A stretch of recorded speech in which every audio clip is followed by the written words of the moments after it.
Alan Joyce and Qantas management are collecting millions of dollars in pay whilst treating our workers terribly. The majority of the chaos in the aviation industry is the result of Qantas illegally sacking workers, chronic understaffing, wage freezes, termination threats, attempts to strip workers of conditions and outsourcing. Qantas management took over $2 billion of taxpayers' money during the pandemic, which was meant to keep the airline going and people employed, and disgracefully they illegally sacked 2,000 workers. There has been severe understaffing, yet Qantas management has refused to reinstate the workers. Qantas management is absolutely disgraceful for prolonging the suffering of workers by spending obscene amounts of money trying to appeal the two federal court rulings which found the outsourcing of the jobs to be illegal.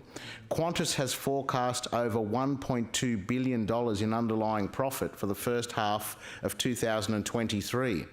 Alan Joyce is expected to receive a pay packet of $8.7 million for the 2022 financial year. That's a 400% pay rise when he has put illegally sacked workers through hell. Joyce also expects current Qantas workers who are seriously fatigued to be content with a measly 1% pay rise. It is hardly fair that exhausted Qantas ground service workers are on a base salary of $45,157 with the rising cost of living, while Joyce is bringing home millions and running a once great airline into the ground. Qantas has also been trying to avoid collective bargaining for thousands of loyal workers.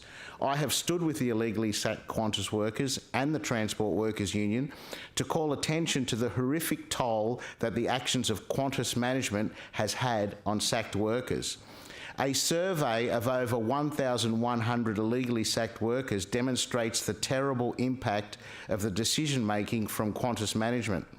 There has been severe psychological distress. 1 in 3 developed a mental health condition, 1 in 6 required professional help, and tragically, 1 in 10 has experienced suicidal thoughts. It has also been terribly upsetting that the outsourcing has devastated families, with 26% of workers having a relationship breakdown from the stress. 72% of the workers have struggled financially, 41% have had to withdraw their super just to pay their bills. These are some of the experiences that the workers have had, and I quote, "I had to live on noodles and sometimes no food at all just to keep the lights on and a roof over my head. I'm ringing up companies for extensions on bills and doing jobs that I'm not happy with just to keep the roof over my family's head. And I couldn't pay my rent anymore and I had to move into a backpacker hostel for a while. Again, I've had to relocate to Melbourne away from my family after being unemployed for almost 12 months. I'm now working 2 jobs to make some financial gain." Qantas management need to have a hard look at themselves in the mirror. Joyce is on the record disgracefully blaming our travelling residents for the chaos we have seen at airports, but it is the result of Qantas management's appalling decision-making.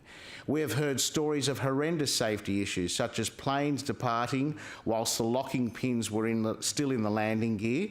Luggage has been badly damaged, including a child's wheelchair.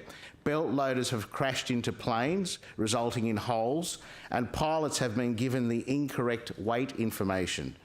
Passengers have been struck with lengthy waits, long queues, and have had their baggage lost because there aren't enough workers or they have outsourced to foreign companies like Swissport. The incidents at Swissport have included guns being left on carousels, vehicle collisions on the tarmac, and cargo doors left open on planes. And dangerous goods have also been taken on planes undocumented. There is aircraft being damaged and staff working whilst injured. Our residents and workers should not be paying the price for the actions of reckless Qantas management. Alan Joyce must resign. It's time for the Qantas board to step up and ensure the carrier actually does embody the spirit of Australia.